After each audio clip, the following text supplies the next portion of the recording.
like to welcome you to the House Ag and Natural Resources Budget Committee today, February the 8th, 2023.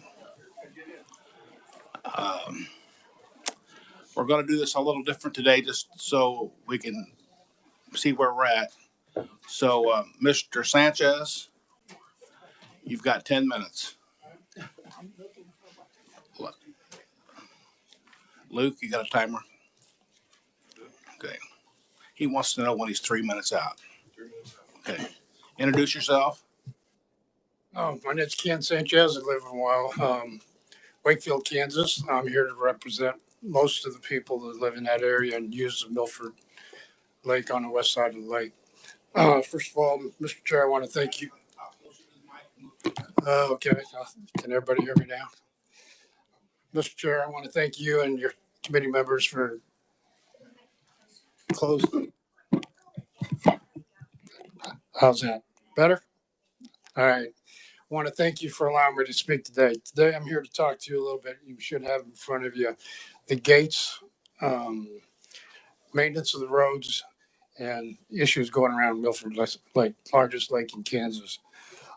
Today, I would like to bring to your attention the gates. There are over 100 gates that deny access to the lake or to the river. Let's see. It denies access to people with disabilities, elderly, veterans with disabilities, families and children, waterfowl hunters who need to carry large amounts of gear to the water,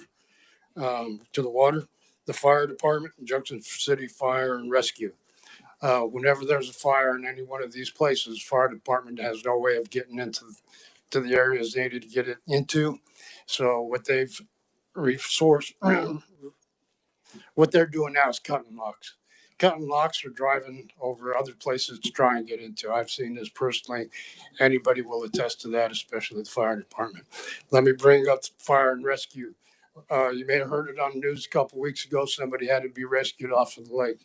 With that, denying the access to the lake, it's just causing people to make some unhealthy choices.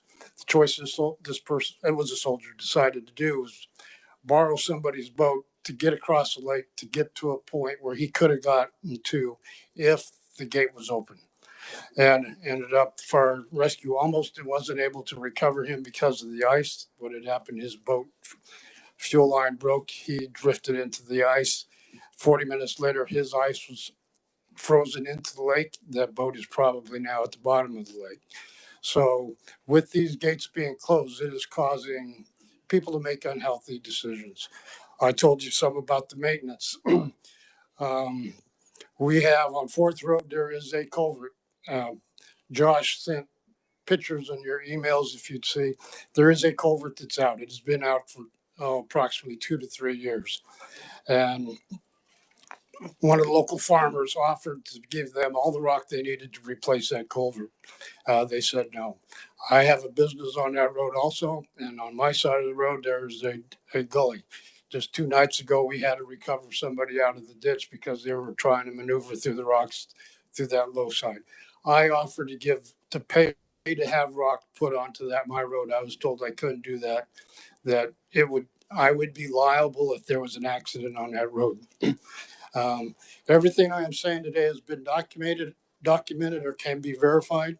I've had numerous conversations with Brad Lovelace, reference these, so he is aware of what we are talking about today. He has seen everything or heard of what I'm going to speak about today.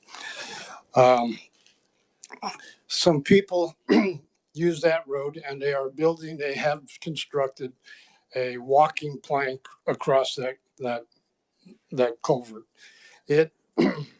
Somebody is going to fall and definitely get hurt. Then let's try and get fire and rescue up there, try and get them out with gates being locked. Okay, you're going to ask me, why are the gates locked? I was working for Wildlife and Parks as a seasonal help. I was there when the gate started to go in. Let me explain how I explain. I'm going to use 2 names today, Kristen Cloft and Dustin Martinelli. Kristen was the land manager for Wildlife and Parks. She is the reason the gates went in. Dustin Martinelli is her boss, and he's out at Topeka. Nothing happens, as you know, as your subordinates, they answer to somebody higher. So I'm sure she discussed with Dustin the gates before they went in. Before they went in, I said, Kristen, all you're doing is giving us a time period of when we can dump trash from point A to point B. You'll close the gates October 1st. It's October 1st now. They'll close the gates October 1st until March 1st. We can't access that area. You'll have pictures if you. I understand you're busy with a lot of your other stuff. I will get with Bill later on. There are pictures of trash dumped in front of the gates, and I told her this. This is not going to accomplish what you're trying to accomplish. All it did was give us a time period of when we should do that. This is from Kansas Wildlife and Parks. It is signed by Jonathan M. Carlson, Chief Natural Resources. This is the official reason why the gates are closed. As of now, numerous gates and parking areas have been and will continue to be constructed on the area. The parking areas are meant to provide a safe area to park vehicles off of roadways while visiting the area. Several dead-end roads have been closed. Some may be open seasonally as posted from March 1st to October 1st unless posted otherwise. The primary objective of installing the gates is to improve the overall integrity of the wildlife area by restricting vehicle access. These gates should not only improve constituents' wildlife interactions, they will also reduce the high volume of trash, off-road vehicle use, poaching, and vandalism that has occurred on the area in the past. I'll leave it right there. That's a gist of why what they'll stand behind is why these gates are there. Brad Lovelace, I had Brad Lovelace and his entourage up at the wildlife area to look at these gates. Brad Lovelace, we were at a certain gate. And he said, what would it take to open that gate? Dustin said, just unlock it. Brad said, do you think we can do that? And Dustin said, no, we can't do that because we would have to maintain the road. That is the reason for the gate being closed. Okay, if that is the reason, the other argument I have, you'll have pictures also of how the roads are being maintained up there. Fourth Road has not been hit with a grader on the wildlife and parks area for probably over 3 to 4 years. So they're not using a grader there. Oh, when I first started this probably 6 years ago, I called Wildlife and Parks. Who's responsible for the culvert down here? Not our problem. Not our problem. Called the county. County says not our problem. Okay, whose problem is it? So I called Corps of Engineers. They didn't know either. So they did a check. Corps of Engineers said belongs to Wildlife and Parks. Wildlife Parks said we don't have the money to maintain that culvert. So Corps of Engineers at that time put the rock and made the road usable again. That was 6 years ago, 5 or 6 years ago. So it would not cost. I would like to see all of the gates opened again. The youth area is another very important. Our hunting and fishing is a dying sport. We didn't make things as easy as we possibly can for our young kids. Some of these gates, we have to walk a mile to get from the gate is to the water. As a duck hunter, anybody that duck hunts, you have a lot of equipment to take with you. I belong to Fallen Outdoors. I take disabled veterans out fishing and hunting. I also monitor Fort Riley hunting and fishing. And I've had people up here and we're not coming back. The reason why they're not coming back is because of the access to the lake. So we're losing our revenue there. I was working for Wildlife and Parks when we got the call come in. The call came in. An 80-year-old man asked, why is this gate locked? I can't get to the lake. I take my grandchild there. And we told them that that gate's permanently locked. It's not going to be open up. The reason why that gate was locked, the land manager was tired of people going down by the lake and partying. So that's the reason why that gate was locked. Unfortunately, when these gates do get opened up, I say unfortunately, it's probably going to take a lot of money to get those roads back into drivable conditions. Or one of our roads up there, I was told you can put a sign up says minimal maintained road. At that time, don't have to worry about maintaining the roads. Just let people drive up and down it there, that they know what they're going to get into. Some of the sunflower fields have been close to a house, pellets hitting the house.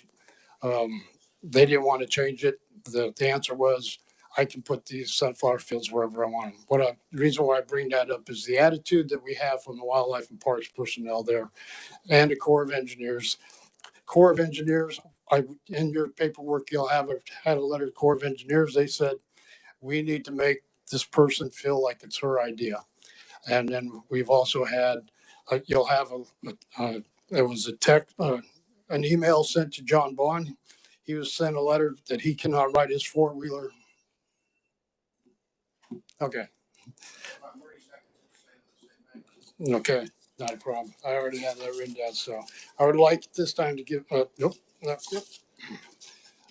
see here.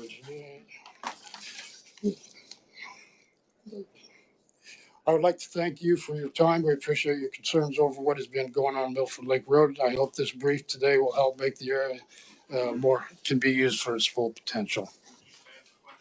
Yes, I will.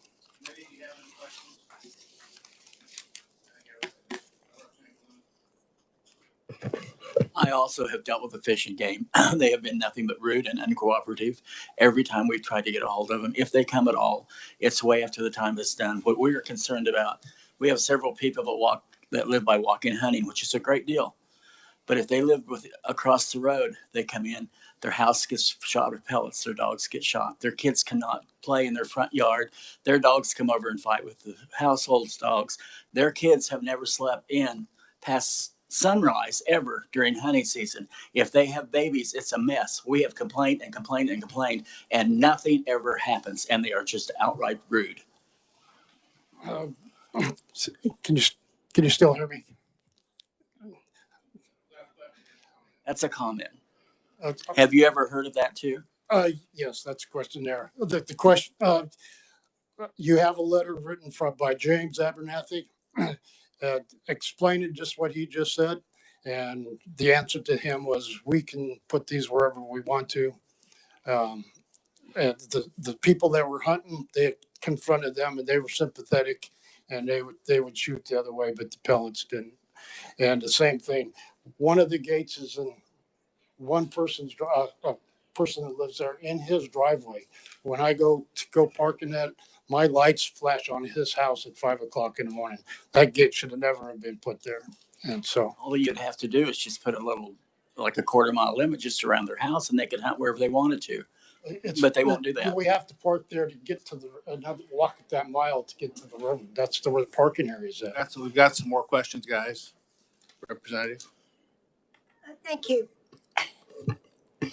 I had some issues at Tuttle Creek with gates. And my neighbor who supports the lake and lives there through the summer to fish let me know that they had put a gate in that closed at night. And if there was a fire or a health emergency, they couldn't get out of the area. So we did get that taken care of, and I was able to negotiate some support on that. But I'm wondering specifically, do you have an ask of us? I mean, sounds like a lot of issues. Is there one thing or two or three things that you've spelled out that you want us to try to address? Because what I would hear like your to see complaint. happen is this experiment has been going on. This experiment has been going on for about 5 or 6 years. We see those gates do not work. They do not accomplish anything that the Wildlife and Parks thought those would be. So if we can, and I will continue to have conversations with Brad Douglas, because these are common sense things. Farmers have to drive down part of a road, turn around, go back out to the pavement, make a big loop, come back to get within 20 yards of where he was officially. And No, I mean, I'm sorry. I think your time is about up. I'm trying to get an answer from you. Can you delineate for us something that you want us to try to do as a body for you? try and convince Wildlife and Parks that the gates need to come down. Take all the gates down. Not all of the gates. Some of them are on fields. The ones that deny access to the lake and to the river, and there's only about 12. I haven't seen it if you already have, but I'd like you to, you've got a lot of pictures and there's numbers on gates and stuff. I need to know specifics so that we can actually address those particular, I don't live there. I'm not- Okay, I understand what you're saying. And, Okay. You can do I- that another time. no, I understand. I have all of the information. The numbers of the gates were the ones that were originally given me. You have a master map. Those, when I had the contract to pick up trash from the gates in the river. You also have a receipt of what I sent. It only cost $300 to pick up the trash. But those gates are numbered according to that master. And, I understand that. I just need to delineate okay. what, Just give her Sydney, the number Carlin, of what can gates. you do to Yes. help me try this? That's what Okay. I mean, it's just I too can do that. fast. It's Thank you, in your thank you, thank you. paperwork. Those 12 gates are in your paperwork. Thank you, Mr. Chair. You may not be able to see this, but is this the picture that you were talking about with the culvert and it's nobody's problem or issue? Yes, that is correct. And do you know who owns this culvert? Wildlife and Parks. Well, I say that Corps of Engineer owns land. It is leased by Wildlife and Parks. It is their responsibility to maintain that road. And then- that is one of the pictures where the farmer has to drive back out, make a big loop, come in from the other way to get to the other side of that, so he can farm the fields on the left and right hand side of that field. And with it, That is just a picture of what the condition of our roads are like up there. That is a Wildlife and Parks managed. I don't understand the neglect on why they're not being wise stewards and grading these and trying to protect the public. I called and I talked. I thought he'd be here today. Bobby, he is Clay County's roads. He was told to stay off of Wildlife Parks Road. It used to be the county would grade our road, continue past my driveway, go through Wildlife and Parks to the next person's house, come out the other side. Now he goes to my driveway, turns around, goes back out, makes a big loop, comes in from the other way. And I asked why are we doing this? I don't have the full information because I just talked to him yesterday. He said Wildlife and Parks had said that if the county grades that road, then they would not get money for grading roads. So that is. Thank you, Mr. Chair. Thanks for coming and telling us this. I can concur with you on this because I do build roads and things for people, and we had this problem. But my question is real quick on that same picture the previous representative. I see it almost every day. Okay. I know There's a culvert there and a bridge. Is that a walking bridge or what? Is that a fence that's laid down? it never was. Somebody just put some boards and put some rocks on top so they can get across. Okay. Okay. That's why I was wondering if that was a bridge that was put in or a walk-in bridge. Okay. Thank you. And the land, one of the farmers offered to give the rock to fill that in, and they denied it. Okay. Thank you. Thank you, Mr. Chair.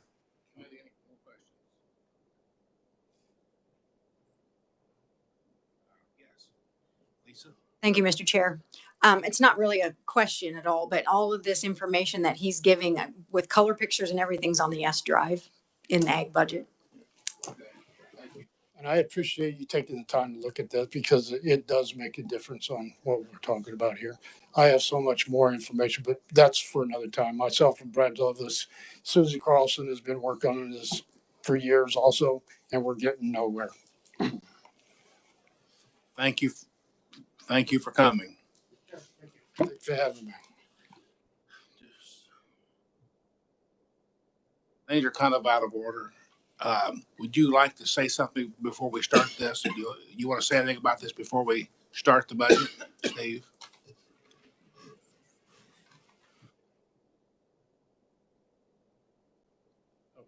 Thank you, Mr. Chairman. Steve Adams, Department of Wildlife and Parks.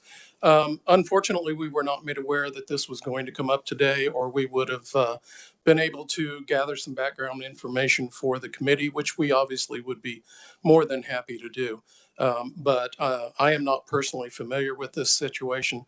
I would point out two things that I am familiar with. The area manager that was referenced left the agency several years ago, so that is not the agency manager at this point in time.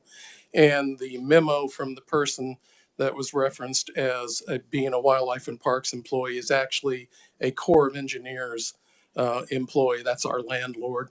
The gentleman that was referenced is the chief of operations for the Kansas City district and essentially our landlord.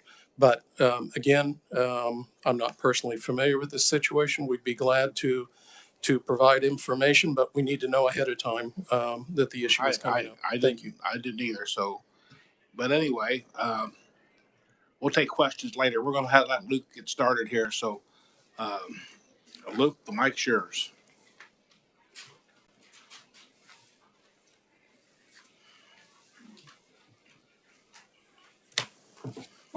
Alrighty. Thank you, Mr. Chair. Members of the committee, good afternoon.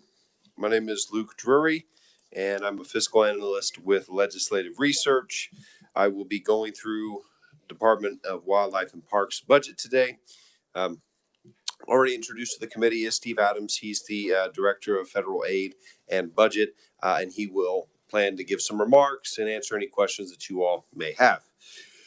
Again, these budget analysis all have the same general template and lay of the land. The first page is a overview for you along with an executive summary.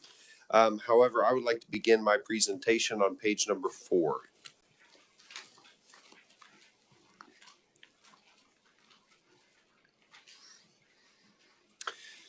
As you can see from the chart below, specifically on the State General Fund, from FY 2015 to FY 2019, the agency had no expenditures from the general fund.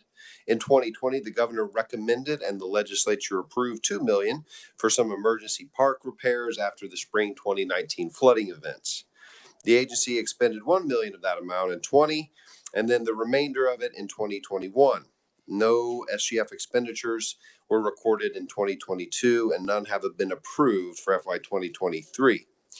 I will note here, and we will get into it a little bit, we will get into it in further detail later on in the presentation, but you will note that the yellow line, which is the governor's recommendation, does go up in 2024, and that is directly related to the governor recommending $3.1 million from the general fund to the agency. Of that $3.1 million, $600,000 would go towards the purchase of the Lovewell Wildlife Area, that's in Jewell County, and then $2.5 million would be for one-time dam repairs throughout the state. If we move on then onto page number 5. There's an examination of some major fee funds for the agency. As we just talked about, traditionally the agency had not received general funding. They do receive EDIF funding, but a lot of their funding comes from fee and federal funds. These are two of the really big ones for wildlife and parks. So the first chart here is the Parks Fee Fund that collects revenues just like you would when you go to visit a park. You pay the visitor's fee. The expenditures go towards the parks. That can be operations and capital improvements as well. As you can see, there's a historical trend line of ending balances along with receipts and debits from the account or from the fund. Additionally, for Wildlife Fee Fund, this is for the hunters out there who pay their tags, their licensings, etc. That's how this fund collects its revenue. Expenditures are used on capital improvements at the different wildlife areas managed by the agency, as well as operating expenditures as well. You will note that in 2021 there was a revenue, a higher revenue in compared to 20 and 2022. You will also notice that trend line going down in regard to expenditures, or excuse me, ending balances. And again, we'll touch on that. The large majority of that is increased capital improvement expenditures requested by the agency for 2024.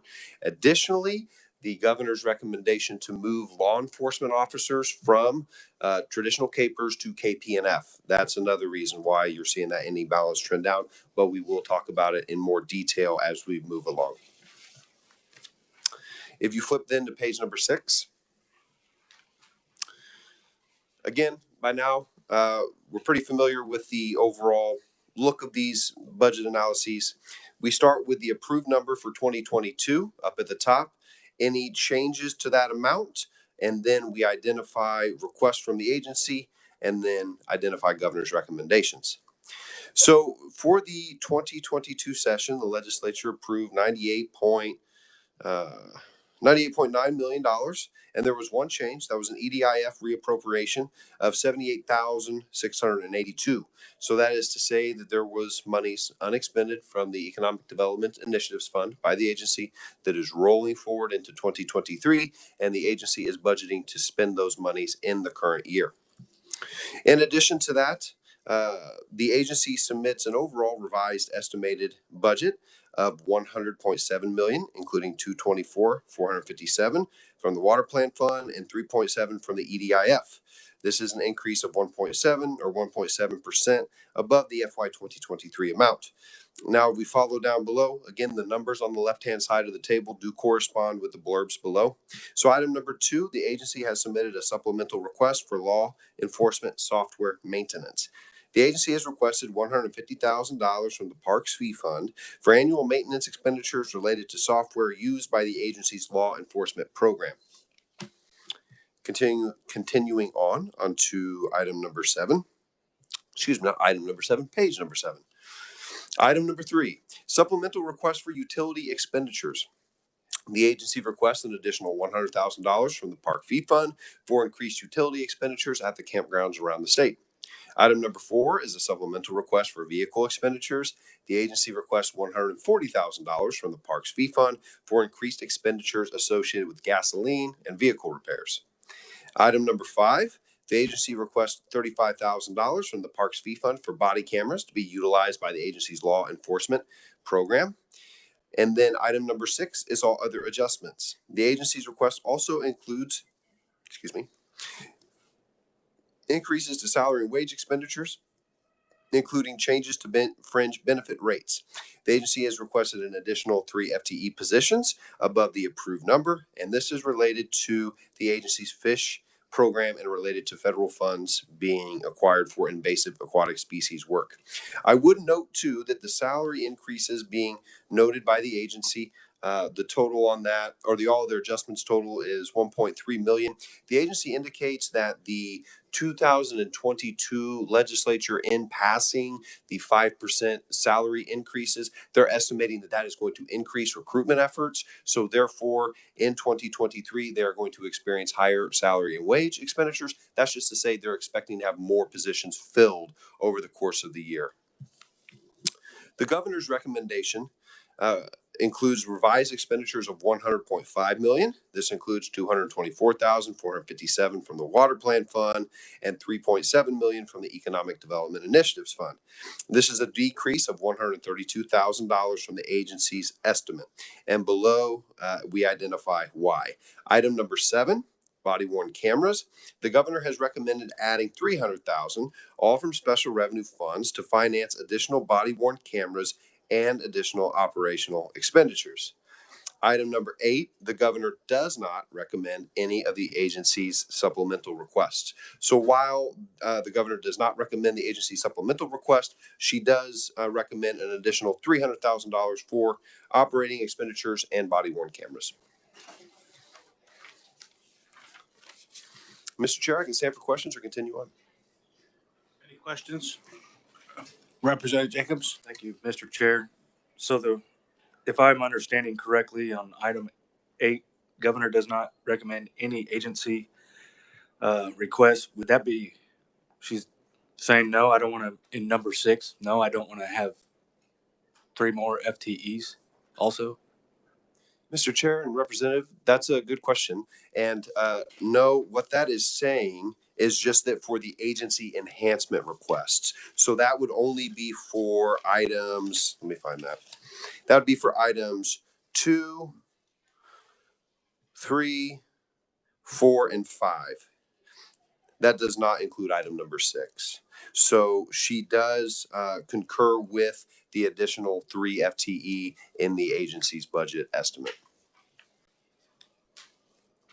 Thank you, Mr. Chair. Thank you. Thank you, Mr. Chair. Just to clarify for Representative Jacobs,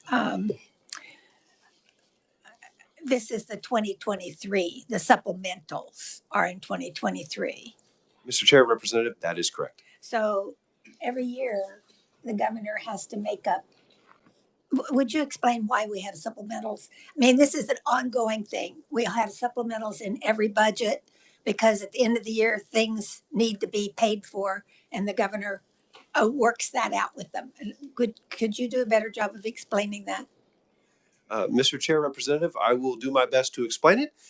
Essentially, every year, as the representative noted, agencies submit a budget for the current year, so this year 23, and the budget year. As we all know, things change through the course of the year. So the agencies, for example, submitting budgets right now, things are going to change within the net when they submit their budgets in September. Things will change between now and September. And so the 2023 supplemental requests from the agencies are typically items that come up, different expenditures that are there. Things have changed. For example, you've seen in the past when there are major flooding events and whatnot, there's some emergency repairs that the agency wants to get approved. So you'll see that sort of thing as well in FY 2023 supplementals. It can be a little bit of about everything. Thank you, Luke. And it's just kind of a catch-up, cleanup thing. But remember, 2023 started July 1st. So we're halfway through that year, and this is the only crack at fixing those things. So I think it was a little confusing when I started doing these budgets. So I wanted to get that cleared up. Thank you. Representative Moser. Thank you, Mr. Chair. Thank you for your presentation, Luke. So looking at what the governor wants to do, she wants to add 300,000. And if you look at the other supplemental requests, 2, 3, and 4, to me, they add up to a total ask of 397. And so there's a difference there. I mean, she's willing to put over and above the 35,000 they requested for body cameras towards, it was worded increased operation expenditures. So that's going to cover some of these other supplemental requests. It's just being lumped together. Is that? Mr. Chair and Representative, to answer the question, this is language that is in the governor's budget recommendation. So I cannot speak to if it's going to these different items that are in the agency's request. What I do know is that it's $300,000 for body worn cameras and increased operational expenditures, but I cannot identify where that would be. Thank you.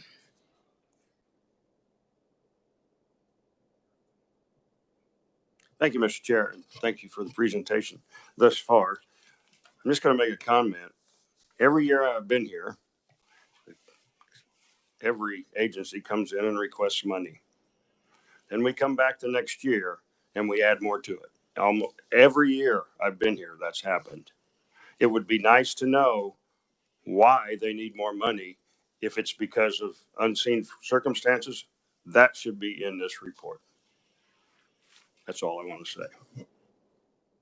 Representative Garber, you can see this budget's up probably over 20% from last year. I've got a couple of questions, Luke. Can you give me the dollar amount of just the FT&E retirement plan? Mr. Chair, if it's all right, that will be in FY 2024, and I would like to, and we can get there. We're in 23. Can you tell me how many FTEs they have in 23 that are unfilled? Mr. Chair, I'm checking to see if I have that information in front of me. I do not have that information in front of me. I only have the approved, or excuse me, the actual FTEs in 2022, and then the agency's request for 2023. The agency may have some more information, but at this point in time, I don't have that, but I can pull that information as well. This will be item number 3, page 7.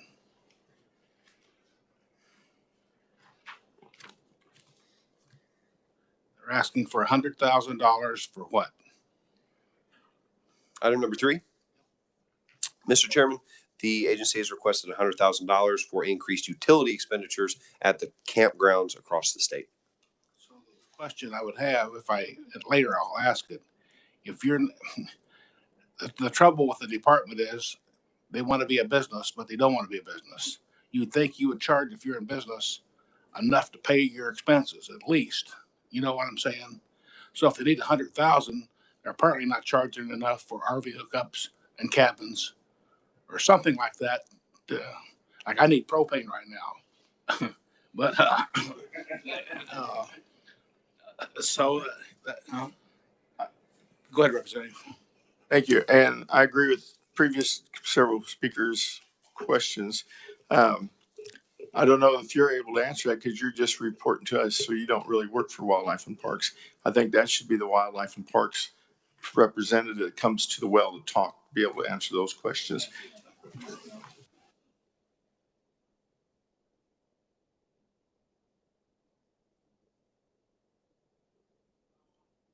Alrighty. Then we move on over then onto page number 9 is our FY 2024 analysis. Again, we take the table here. We take the agency's revised estimate for 2023, list that number, identify changes that the agency has made, whether that be enhancement requests or others. We call those out. Those numbers are on the left side. They correspond with the blurbs down below. Same holds true for the governor's recommendation.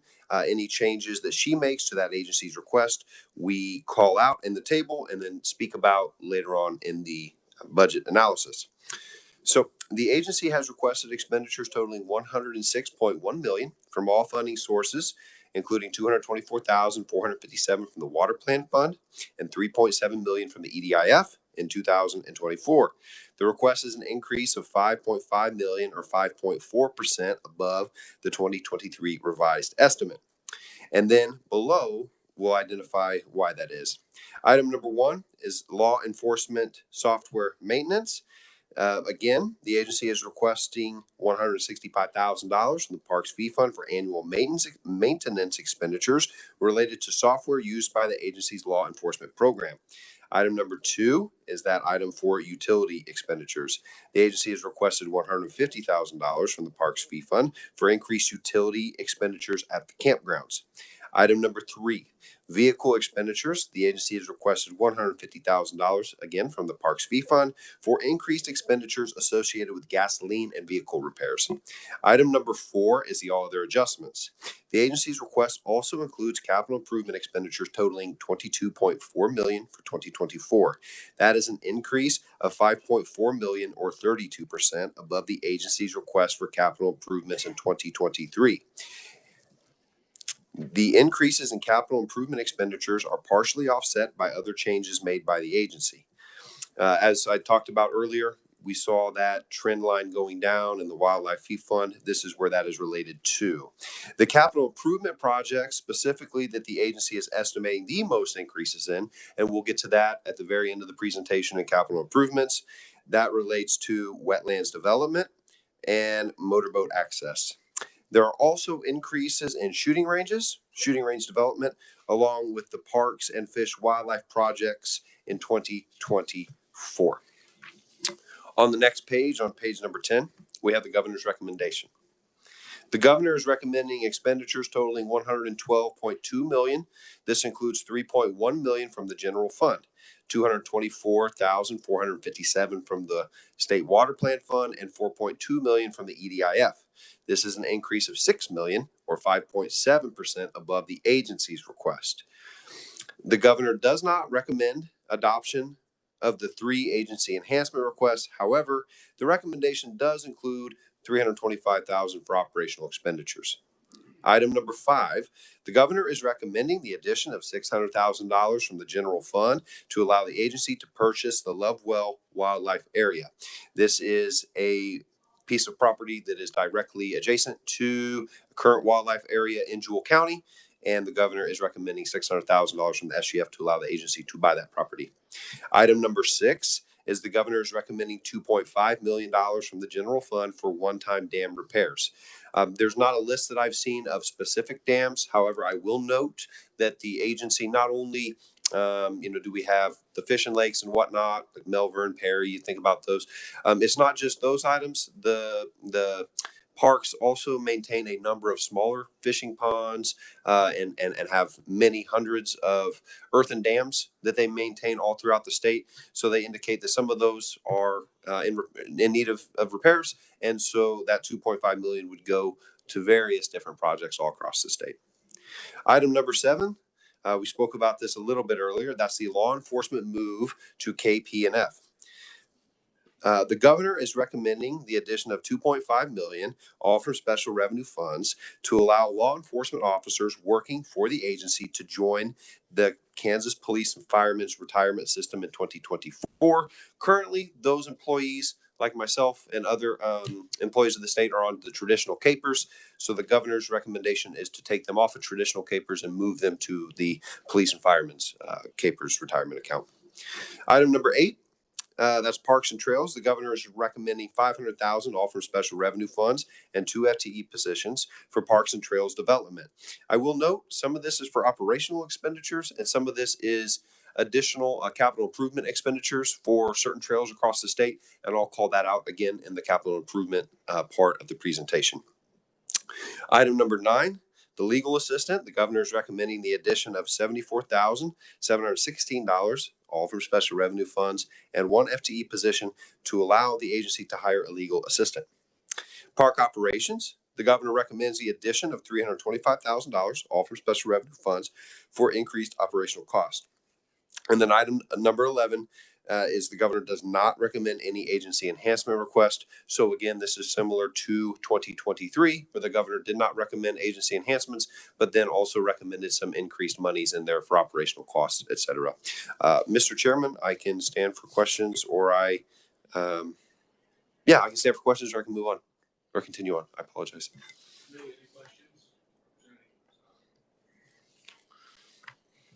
Thank you, Mr. Chair. Just a quick question, and correct me if I'm wrong, but if I look at from 22 to 24, we're asking for a $137 million increase. Is that correct? From $93 million in 22 to in 24, $112 million. My number's right. Mr. Chair and Representative, I did the math, although I did the math on the percent change, not the numerical value. The percent change is about a 20% increase from 2022 to 2024. Okay. And so my figures would be about right. So thank you, sir.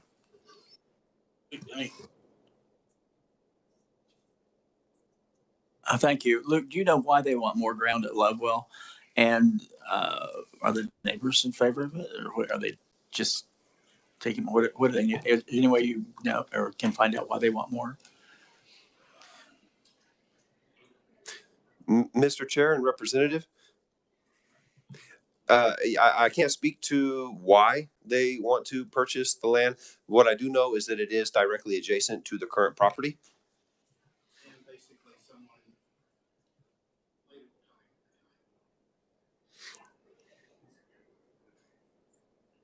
Thank you.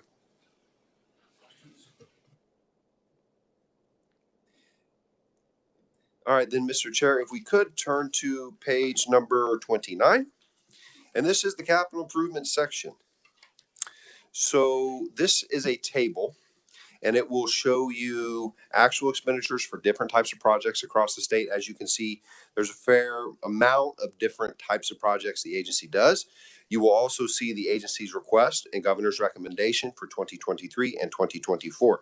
As noted earlier, part of the increases you're seeing from 22 to 2024, that 20% we were talking about, is a result of increased expenditures for capital improvements. As you can see here, from 15.7 million in 22 to a recommended 25.9 million in 2024. Some of those increases that you can see are for parks maintenance. You can also see that in fish and wildlife maintenance. Other increases in wetlands development, going from 650,000 in 2023 to 2.8 million in 2024.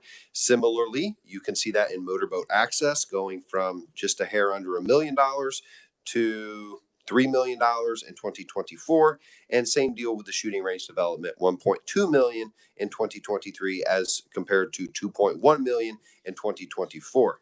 And then, Mr. Chair, there are blurbs for each one of those project types on page number 30 and 31. I will not read those for the committee here, but I do still want to point out the Lovewell Wildlife Area. The acreage of that tract is 286 acres on the west end of the Lovewell Wildlife Area. Again, Mr. Chair, as I noted earlier, the governor's recommendation for parks and trails of $500,000 includes $364,841 for trails development. And this is a separate line item. You can see there are more expenditures for trails and capital improvements for the agency.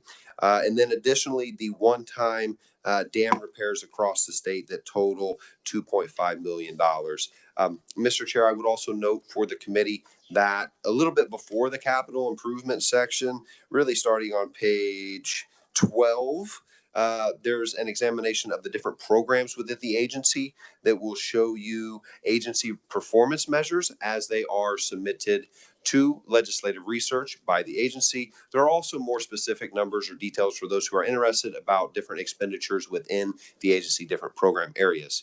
And with that, Mr. Chair, I'd be happy to stand for any other questions that the committee may have.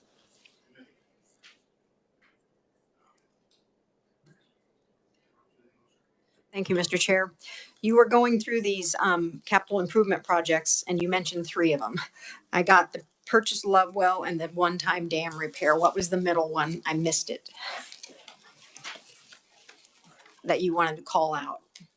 Yes, Mr. Chair, Representative, that would be for, if you look on page 29, down towards the bottom on the right-hand side, you got the Lovewell Wildlife Area for $600,000. The governor is also recommending $500,000 overall for parks and trails, but specifically $364,841 of that is for additional expenditures for parks and trails, and then the $2.5 million for the dam repairs.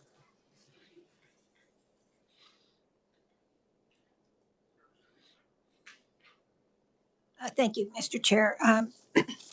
Before you are dismissed and we start hearing from, I wanted to ask you if you have the answer or if I have to ask him. When we buy land, when the state buys land, there is a procedure, a process that has to be followed that allows the public to know, so on and so forth. Do you have that information of what that is, or do we get that from Mr. Adams? Mr. Chair and Representative, I can speak to that a little bit, and thank you for reminding me. The State Building Construction Committee did okay this agency's capital improvement programs. They did, however, put a note on the purchase of the Lovewell Wildlife Area. By statute, anything over, I believe it's 160 acres, has to be approved by the legislature. So that's Senate Bill 105. And the committee, the Joint Building Committee, has put a caveat there that yes, we approve this so long as Senate Bill 105 makes it through. That is to say that they at least they need legislative approval in order to purchase the Lovewell area. Thank you. That's what I wanted to be sure that the body knows, that there are rules that they must follow. And so this is bringing it to us would be authorizing the money, but it still has to have Senate Bill 105 before it can be done. And I'm sure there are other like notification procedures, which you might not know, but we'll talk about those as well. Okay. Mr. Chair and Representative, in regard to the specific procedures, you would be correct. I'm not well versed in that, so I would defer to the agency.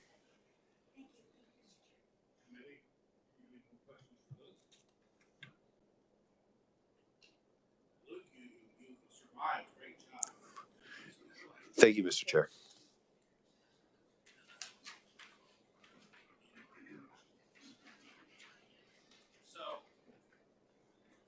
Next on the agenda is Mr. Adams.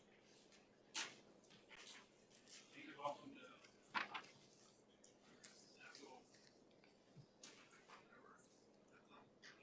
Thank you, Mr. Chairman, and thank you, members of the committee. I am Steve Adams with the Department of Wildlife and Parks, and Mr. Jury did a very excellent job of walking through our 2023 budget, 2024 budget, and I'm not going to drag you back through that again. I just want to talk about a few highlights and then try to answer some of the questions that you have. And any of those questions that I may not have an answer for today, I will get you an answer. So bear with me if it's something that I may not be familiar with.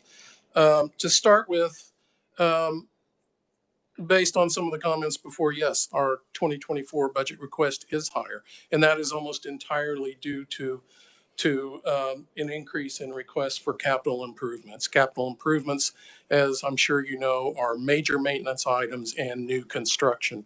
And the agency's capital improvement requests are always going to go up and down based on, for us, generally, it's how much grant funds happen to be available at a particular point in time, because we rely heavily on that partnership, those grant funds, and being able to successfully obtain grant monies to do a lot of the things that we do. The agency budget overall um, is approximately 70-30 state funds, which are primarily fee funds, and federal funds, grant funds.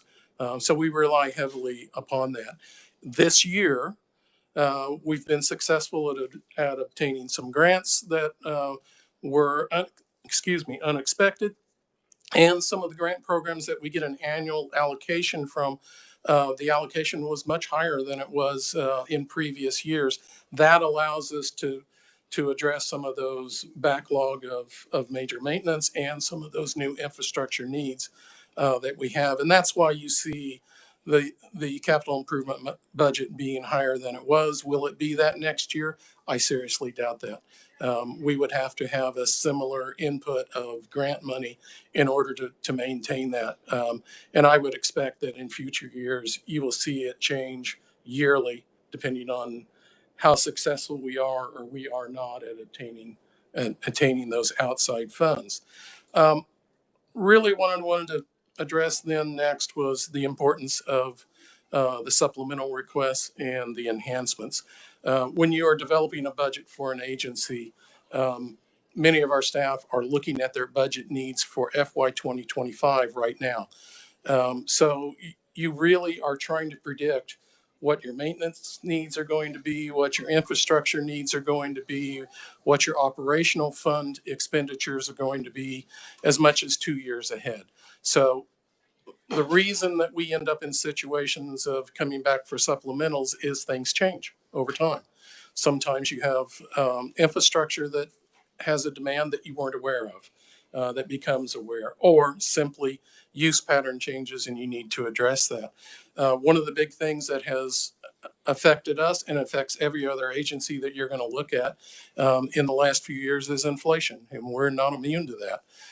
Costs for everything have gone up, and those supplemental requests for 23 include a very important item: equipping our law enforcement officers that work in the parks with body cameras, but also addressing some of those changes in simply the price of everything that has occurred over time.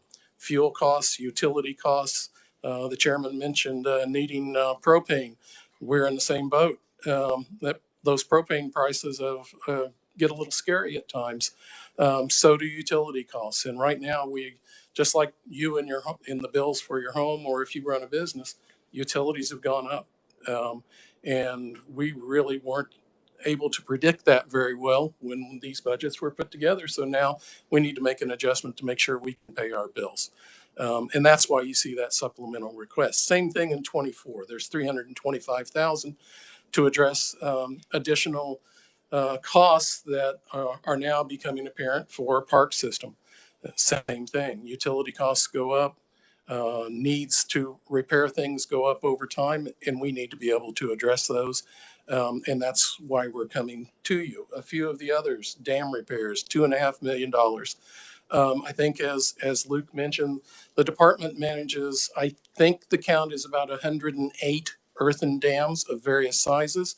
The ones I'll focus on are the state fishing lakes, because probably you're more familiar with those, and those are the larger structures. That infrastructure, those state fishing lakes, generally were built sometime in the 1960s or many decades before that. And over time, if you manage dams, you're going to have to invest in them. They just simply need major maintenance, and they need repairs at times. And at times, the standards that need to be met to make sure that those dams are safe are changed, and upgrades have to be made. One of the things we intend to focus on with those dam funds are specifically looking at the outlet works of those dams. As I said, many of those are very old structures. And many of them, most of them, have some sort of outlet works, a very large valve that somebody turns a hand wheel on. And it's important that we be able to actually open that if we need to in high water times. But it's equally as important that once it's opened, it needs to be able to be closed. So periodically, we need to go in, take a look at those, make sure they are functioning, and those that aren't, replace those, and get them up to code. Make sure they will work when we need them to. They will open and they will close. Parks and trails. Yes, ma'am. That's fine. I wanted to hear about the dams. I appreciate what you've told us because it was a lot of information I didn't have, but now this is a 2.5 million the governor approved for dam repair, one time only. Okay, so does that mean you're gonna go through now? You're gonna go through and check all these valves and locks and stuff?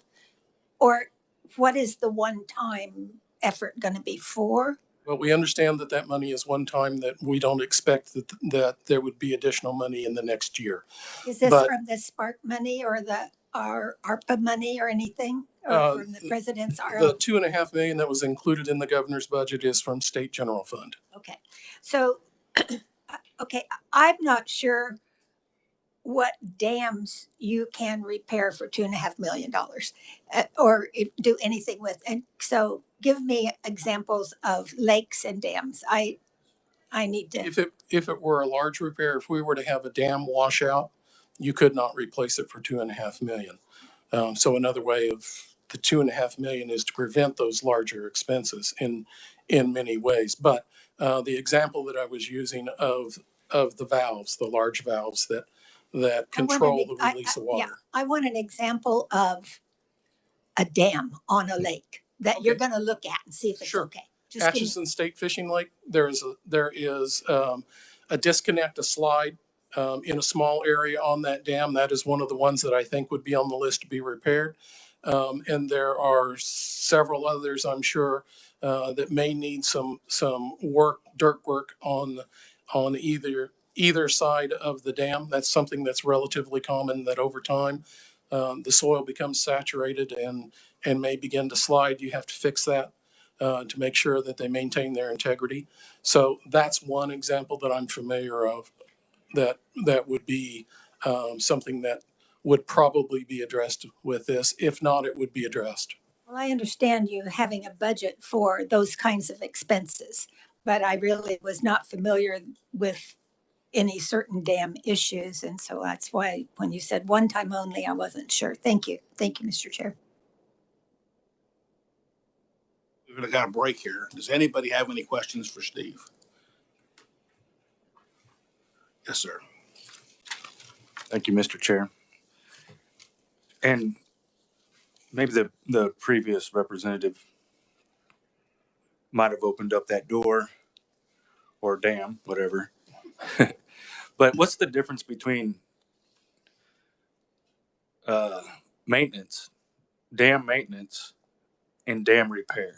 What's just Dam maintenance, you're looking at the capital improvement budget, the 200,000, I believe, that is in there for dam maintenance. That is routine maintenance that would be ongoing at that broad range of structures that the agency manages. What we're talking about, the difference, what we're talking about with the 2.5 million is a major effort, a major investment in those structures to specifically take a look at the valves, take a look at a few other problems that our engineers know need to be looked at further and address those to make sure we don't then have the type of problem the representative was talking about, where a major repair, as in a partial failure or something like that, the cost would be very, very high. So we want to make sure we maintain them. We want to make sure we go through and do the major maintenance. And we want to make sure, obviously, that it's safe for the recreating public that goes there and for the folks that are living downstream.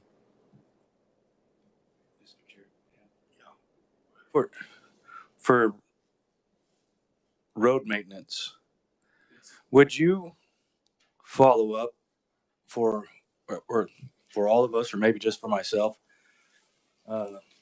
and investigate this and see if this is your guys' responsibility? And if it is your responsibility, uh, to actually fix that. Sure, and And that, if, Mr. Chairman, if you could, I do not have a copy of that. If you could get me whatever information you were provided, so when I go to staff, Just let him look at it. and I can get it afterwards Or could too, if you want. wait a minute, could you email him the file with the pictures in it? Sure. So did he give that to you? Did the other conferee give you that file, pictures? Yeah. Just send that to Steve, then they'll be in color and be better Thank pictures. you. Better for him to have, yeah.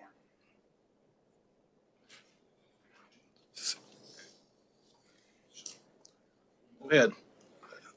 yeah, I don't want to steal the show, but Parks and Trails, do you already have a list of where that money is going to be going to? The 500,000 for trails, yeah, I can tell you exactly where that's going to go.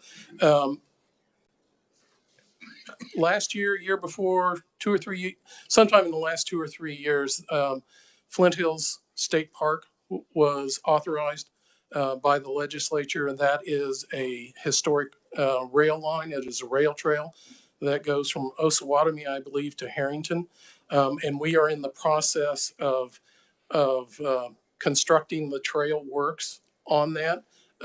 After the budget was submitted, after the capital improvement budget was submitted, after the operational budget was submitted in September, our Parks Division was successful at obtaining a significantly large federal grant to work specifically on that project. And that grant is unusual in that it is a 90-10. The numbers work out to be about 90-10, 90% federal funds, 10% state funds. These funds would begin to address that match and provide the matching funds so that we can harvest or utilize those federal funds for construction of that trail. Did that answer your question, Representative? So that money exclusively is going to the Flint Hills Trail, correct? I believe it's going to the Flint Hills Trail. There is a crossing between the Flint Hills Trail and the Prairie Spirit Trail. Those two rail lines historically crossed, I think, somewhere near Ottawa. There could be something that ends up being done on the Prairie Spirit, but I believe the target is Flint Hills Trail. How many miles is that trail? I probably am not going to give you a completely accurate answer, but I want to think it is about 110 miles. Ballpark. How much does it cost for a mile? That I don't know. It depends on what needs to be done. Is it a crossing? Is it simply surface of the area? The associated works, trailheads, restrooms, those types of amenities, parking lots. So it depends on location. Probably 1 mile isn't comparable to another. Our parks director could probably give you a very good answer on that, but I'm just not schooled enough to give you an accurate answer. Representative Bloom? This problem with walking, hunting, and the gates and the trails. Could you please bring us back an answer? This has been going on for years and years. We don't want to see another committee discuss it. We'd like an answer, please. Certainly. If you, I may need to visit with you after, so I absolutely understand the questions you need answered. All right. Thank you. Steve, committee, any questions? I can't read that. Me? Representative me, go ahead. Thank you, Mr. Chair. I got some damn questions here for you. I love that term. Grew up by Cheney Lake, and they used to call it Cheney Dam Lake, and my dad always made fun of that because of the way it was said. But anyway, I got a couple questions, and I don't want to put you on the spot, but I get these questions from my constituents, and so I'm just kind of referring them on to you. You are a fee-funded agency, so you make money by selling fees and charges and camping and hunting license and stuff. So, like a business, that's how you get your money, right? Yeah, yes, Representative, we're primarily fee funded. Okay. So, you want to purchase 240 acres for 600,000, which is $2,500 per acre. Is that correct? That would be, Okay. close, yes. Well, you have a walk-in hunting program, don't you? We do. You lease land from farmers for $10 an acre. Well, my calculations, you could lease 250 acres for 1 acre, what you're paying for that ground. Wouldn't that kind of increase hunting? And if you took that times 600, that comes to 625,000 acres that you could rent for $10 an acre for a year. That kind of increase hunting and walk in, all kinds of that, right? Yeah, that is a That's fair just for that one comparison. purchase. Yes. Yes. And so if you took that over a 20-year period to itemize it, you could still lease 6,500 acres a year instead of 240. And then you wouldn't have any maintenance on because the landowner still owns it. So you wouldn't have any maintenance costs to fund to fix roads or repairs or anything. Am I not reading that right? I understand what you're saying. Okay. So if we could increase walk-in hunting on 32,000 acres a year for just one thing, wouldn't that sell a heck of a lot more licenses to help you pay for all this maintenance on the stuff you own that you're not keeping up? Well, what we are seeing with contemporary hunting public, I guess that may not be a very good term, but is that there is a suite of or a variety of opportunities that they are looking for. Part of that is public land. Part of that is what is offered by walk-in hunting. Part of that is friendships with landowners where they are allowed to hunt, as many of us historically did in the past. And some of those are those opportunities that people look for are paid hunting operations. Sure. So there's a variety. One size doesn't fit all. What the department tries to do is provide as many opportunities as we can in as many areas of the state where demand occurs. And what we see is that we need those varieties of opportunities to meet those needs in a particular I area. totally agree. And my point is that very exact thing what you just said. If you buy 250 acres, you're stuck with that 250 acres forever. But if you can lease 32,000 acres anywhere in the state, you could put it all over the state. You could help farmers, and they have deals with FSA or farmer service organizations to help promote that. So you could move that around to all over the state and not locate it in just 250 acres in one little bitty spot in the state. So I would think that would be a lot better deal than owning 250 acres of ground to be able to lease. As a farmer, I can't make as much owning $2,500 acre land as I can renting it for $40 an acre. I can really do better income. And maybe it's just me, but why don't we promote that? Because then just what you said, making friends with the farmers in 32,000 acres for this one deal, you're going to make a lot of friends and they might be able to start doing. I think that would be the PR that the state. And so I'm going to let you go on that. But the dam repairs, now that I said, um, I'm getting complaints from people that work with wildlife and parks and others. They don't want to mention their names because they don't want retribution for if they say anything. But Cheney Dam, for example, I've noticed it, and all the farmers in the area noticed it. They started contracting to mow the dam with some contractor with a remote control deal, and they go 200 feet, turn around, come back 200 feet, turn around, and come back 200 feet. So every 200 feet now on that 2-mile dam, you got a washout running down the side of that dam. And what we're saying about these repairs for dam repairs, why would you want to destroy that dam every 200 feet and put a 20-foot washout? Well, let me go back to your land question first. I think it's Okay. also important to take in consideration when you purchase property, it's a one-time cost rather than a I'm rental dividing cost that over a may go 20-year over. amortization. I guess that's what I have to do with my bank when I purchase land. but I understand your point. Cheney Dam, we do not maintain Cheney Dam. We do not own Cheney Dam. Cheney Reservoir is a federal reservoir owned by the Bureau of Reclamation and managed by the Oklahoma City office of that agency. That's a situation I've talked we to don't them. I've we been don't working on maintain this it. for over 2 years. You're the first one that answered that question. Why does it take 2 years to get that answer? Steve, just I don't know, Because, but that's who you need to talk to. well, I would think somebody in Wildlife and Parks that's been referred that by numerous neighbors. I don't want to go into that, but my question is being, when I look at this budget, and I like previous representative says every year is more, and it's basically for the last 3 years, a $6 million increase in what we're doing, and we say can't keep up with repairs. So my question is, maybe we need to talk more and answer some of the questions like previous representatives asked. Person that lives up by another dam with the roads being in terrible shape.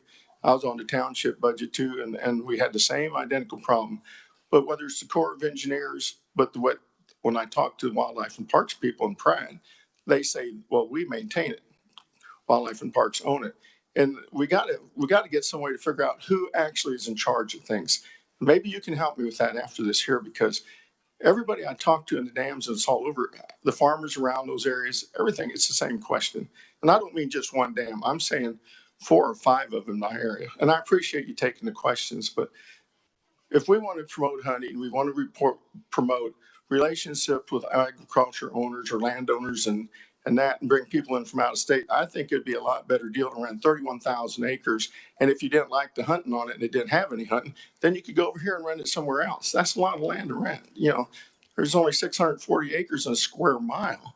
You know how many square miles that is? But thank you, Mr. Chair. Representative Curtis.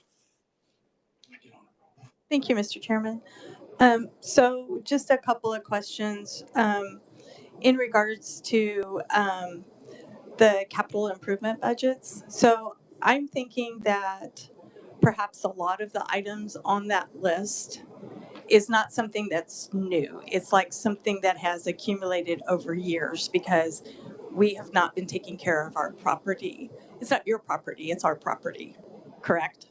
Belongs to the state of Kansas, to the citizens. So it's our property, right? It is public property. So Some of that property is property that is owned by the state, by the department. Some of that is property that is owned by a federal partner, the Corps of Engineers, or the Bureau of Reclamation, where we may manage a portion of that overall reservoir area. So there's a mixture of ownership.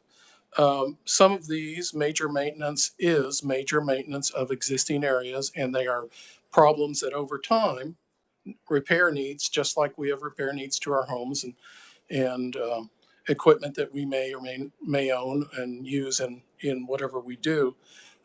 They periodically need maintenance. yeah, So so is this is it deferred maintenance that perhaps we could have taken care of, but we had budget issues too. So some of this has been stuff that we've kicked the can down the road, correct? And that we're catching up. Some of it is because of availability of funds. Right. Some of it are issues that have recently come up. Then my other question is, I mean, I look at wildlife and parks as an asset for our state, and wildlife and parks is something that we want to protect and we want to invest in so that we offer enjoyment for our natural resources for all of our citizens. So I'm assuming that your mission, because the committee has talked a lot about hunting, but I assume your mission is more than hunting, because I'm not a hunter, but I love the outdoors and I love to be able to appreciate it and enjoy it. And I love the park systems. And I wish that we had better amenities at a lot of them. We enjoy good amenities in other states, and I wish ours were just a little bit better, but targeted for those of us that maybe aren't hunters, but we are outdoor enthusiasts. So I'm assuming that your mission is more than just providing hunting for people. Thank you for those comments.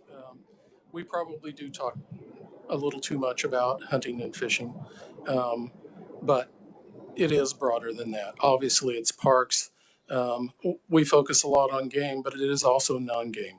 One of the fastest growing recreational industries associated with wildlife in the nation is wildlife viewing.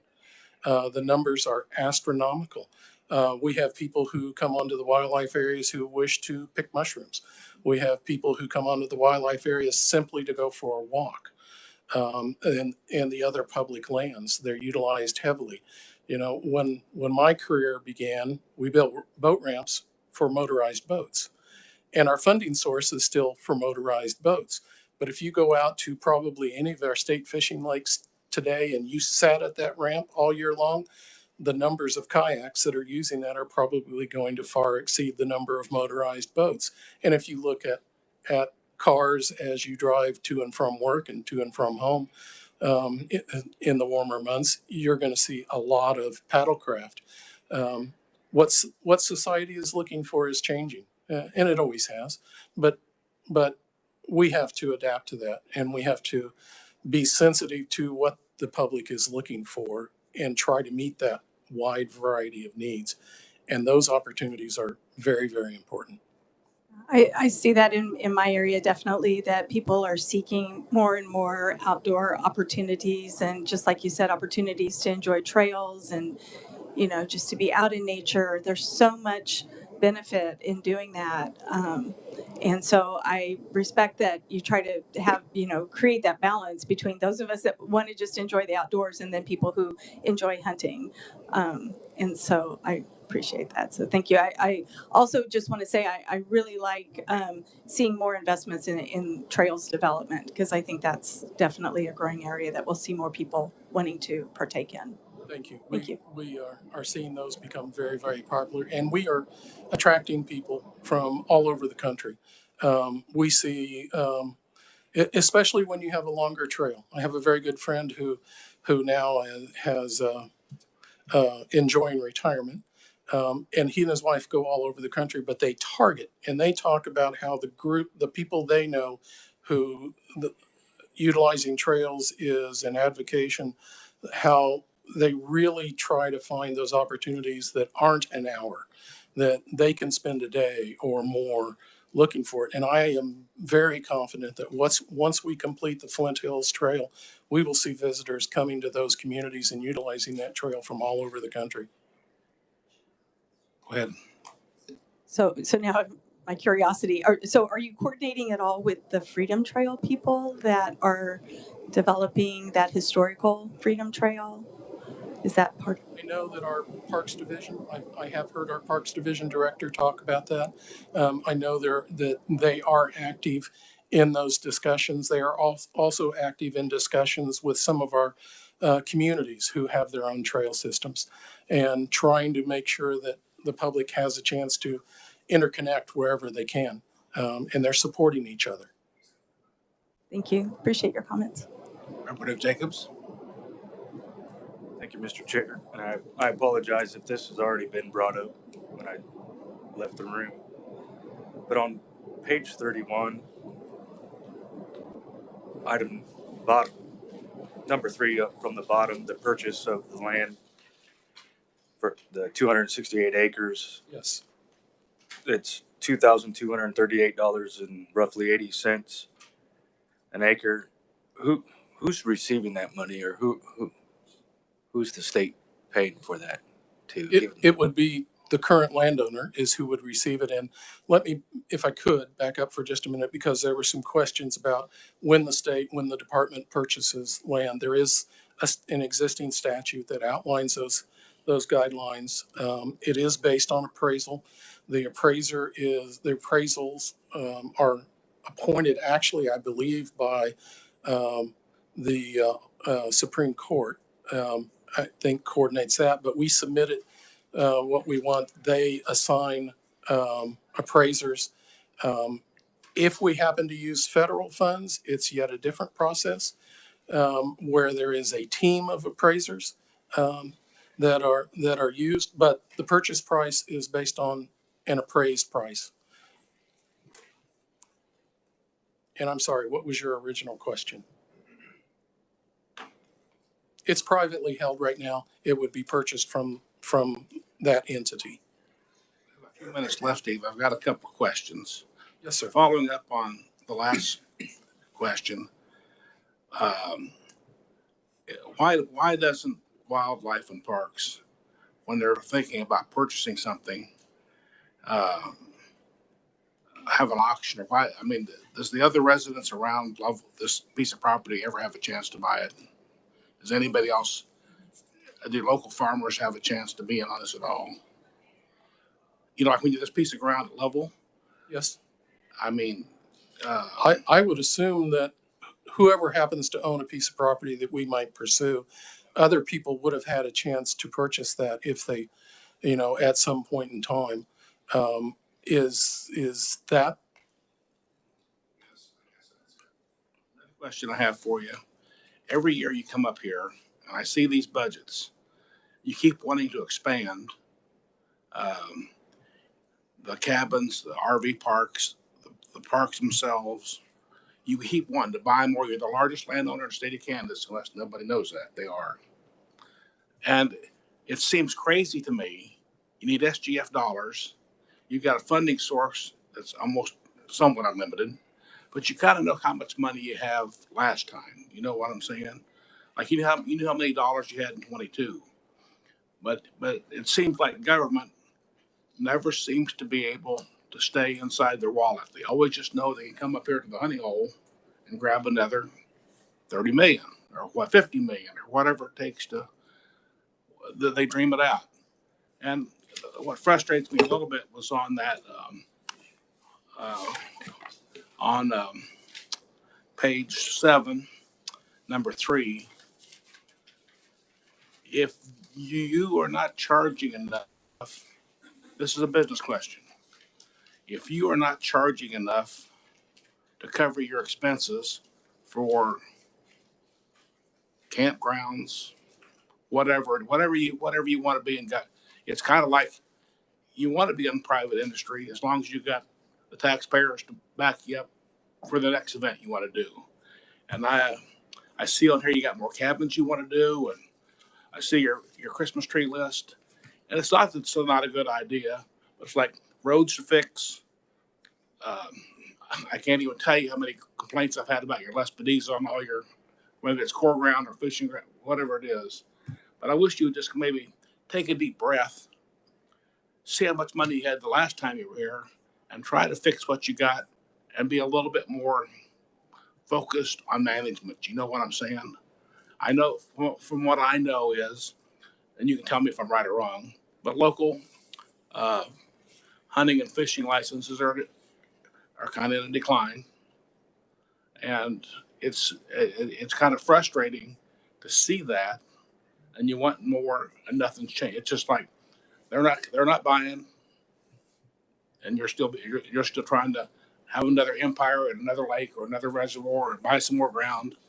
And I think that my thing is we can't do that here at our house, and it's hard to explain to people when you go home. You say their budget, fishing games budget's up 20%. The hunter or the fisherman you talk to will say, I can't tell the difference. I don't even know whether they're here or not. I don't even know if there are any fishing game people.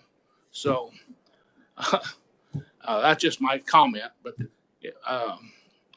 you've got lots of money. I mean, when someone tells you got $100 million budget, that's a lot of money, and it's almost $1 million a county. So it's not a question. Yep. Excuse me, Representative Safety. Go ahead. I'm good. I'm in trouble if I keep talking. And I agree. You know, you took some tough questions here. But let me ask you on the trails and things like that. Is there fees for that? Because I understand what you're saying, but on walk-in hunting, you can, if you carry a gun, you can walk in all those places for free unless you got a hunt license. It gives you a lot of opportunity to see a lot of the country. But like on the trails that the representative asked, 100 miles, is there a fee to pay to keep those up, or is that just open to the people that want to walk? They get to do it for free. You know, like if I want to hunt or fish or camp, I got to pay a fee like to chairman said, is there a fee for the walking trails? Are they free? Representative, I would need to check and make sure I'm accurate on this. I believe the trails, like the Prairie Spirit Trail, I don't think there currently is a fee. Now, splitting hairs on this, okay? We also have trails in state parks. There is an entrance fee to enter the state park, but there is not a trail-specific fee. Right. That's my question and clarification, because I think we're all on your side. We're all on your side trying to help you get money. But then when you start giving certain things free and they take a lot of maintenance, and it's like the pictures, that was what, if we're going to allocate you money, we'd like to know the answers. So maybe you can get that answer back to us. Okay. Thank you. Thank you, Mr. Chair.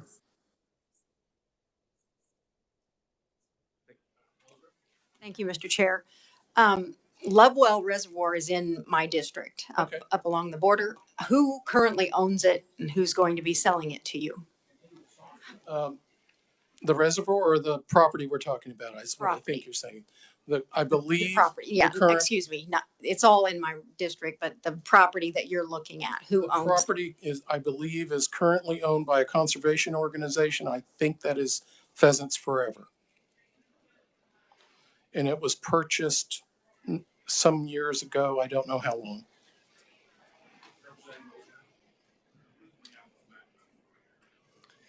Yes, thank you, Mr. Chair and Representative. For Senate Bill 105, I believe that actually has the geographical locations.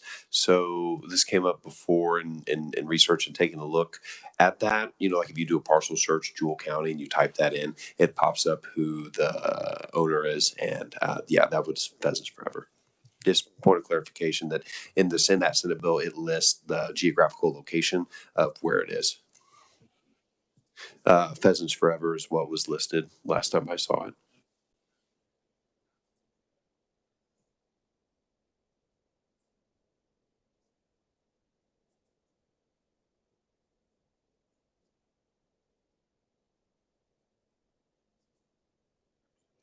I don't know that Pheasants Forever could not. They could do that. But if the state wants to buy it, there's a set process that the state must do to purchase.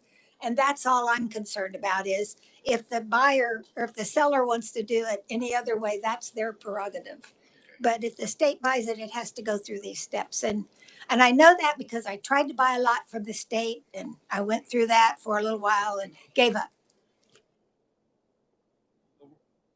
Steve, following up with the questions over here, I agree with him 100%. You buy 250 acres, you're not going to be able to put enough wildlife on that to hunt year after year after year because of pressure, unless you just don't let anybody hunt.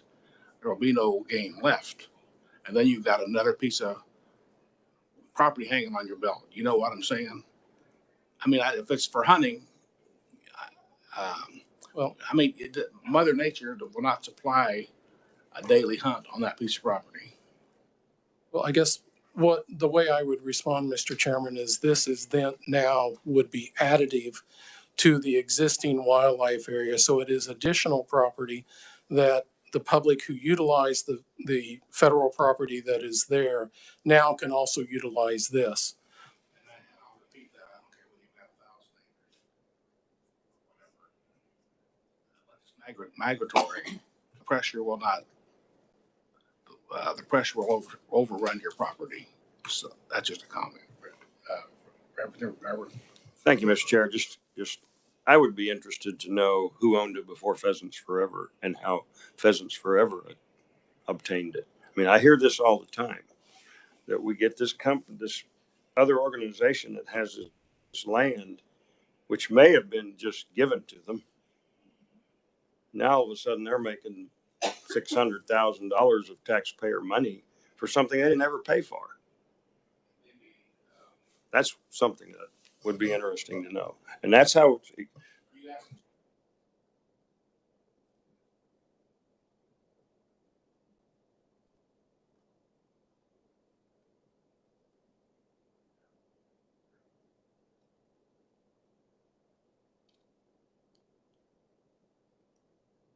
you again, Mr. Chair. Before I ask my question, I do have a comment, and that the more land that the state buys, the more upkeep, the more demand, and more maintenance, and then it's more taxpayers' dollars that we're spending for more and more and more. But my question is, how many vacant FTEs do you have out of 456? I have an answer. Okay. But I'm going to burden you with with a little additional information also. Um, one of the problems that we are having, one of the problems that all of the state agencies are having, is that we are seeing our retention rate, the years of service that a state employee serves in a state agency, decline. It is very much a downward trend. That is due to two things: salary as it compares to private sector, benefits as it compares to what they were historically. Both have declined, and that is the reason that employees depart the agency are telling us over and over and over. And my counterparts in other agencies are relaying the same thing to me, that is what they are seeing currently. And it changes. It can change daily. We don't. Someone's hired, someone leaves, but as of earlier this week, we have 44 vacancies. And one of the issues, I told you that I was going to go long. One of the issues is if you add, when I look at this list of all the divisions, and I see 44 vacancies, 27, I believe, of those positions are law enforcement certified related. We are seeing problems in hiring and retention in a number of job classes. Um, one of those is law enforcement. And the part of what they are telling us over and over is they're coming to us, they are getting experience, and then they're going to someone who has KPF retirement. And So what would be the average salary of a game warden, law enforcement? That'd be what you would be talking about? that's a good question. I don't know that I know the exact answer, because there are several levels. Are they the base entry level, a natural resource officer 1? Are they a natural resource officer 2? Have they moved up the ranks into management? I believe, and How many people would you have in law enforcement? um, between our law enforcement division, our parks division, and our public lands division, we have some law enforcement certified in each of those three divisions. I believe the number is right around 100 total staff that Goes to fourth year. are Fourth year certified. payroll goes to law enforcement. Well, in each park, the park manager is law enforcement certified, and the ranger is law enforcement certified. The public lands manager is law enforcement certified, and then we have the law enforcement division. I know you don't have much time, and I got one more question, but sometime before I'd like to know the breakdown on that, just for where you're trying to take everybody. So out of the 100 people, kind of where they're at, just a snapshot. That's kind of, The I didn't NRO1, realize you had that many in law enforcement. and please understand that's, my memory may not be correct. It's somewhere between upper 80s and 100, I believe. So, but I did ask that exact question for an NRO1. I think they top out at about 49,000 per year. One more question before we go. Thank you, Mr. Chair. Real quick, talk about help. Again, referring to Cheney, maybe. I know years ago, the state prison would provide all the employees you wanted. All you had to do is have somebody supervise them, and they would work basically for free. So if you're having trouble paying people and you have a maintenance staff of like 15, why don't you have a maintenance staff of like 10, take that other 5 employees, hire 10, and have those guys supervise 10 employees at the prison system? Because I know when they did that for 40 years out there, everything was in top shape. And it just took one guy to supervise them, and it didn't cost the state anything but the supervisor. So I think maybe if there's budget problems on health, that would be the way to go. Because I know the warden real well, and those inmates loved coming out to work at the lake. I'm sure they did. And Representative, I remember those times also. And when I worked for another state, having that opportunity. But my understanding is that is no longer an opportunity that is available to us. And I don't know the reasons why. That would have to be something. That'd be, well, that's all right, Talk because I find that out, because I could find out with the warden too if we need to fix that, because that's a great program for the inmates to be able to get out. And then it's also a good deal for you, because now you can get 10 employees for the price of one. And you can't beat that if you're having budget problems, and you could pay those guys more. We've just about damned this thing to death. So, any other questions? I do have one little one. Do you have, because we've had utility cost increase in every budget, and you've had a couple here today. Do you have an idea of what our utility costs have been inflated in this last year? Because mine at home is humongous difference in my house. Well, I don't know what the percentage is, Representative, but it would be similar to what you are seeing. And I would add to that that typically what we see, the electrical charges, for instance, in a state park, is we are charged on peak rate. So it's, utility costs are very significant, and they are not going down. Okay. I want to thank Steve very much, Luke. Great deal. I know, this is adjourned. We had a great day today.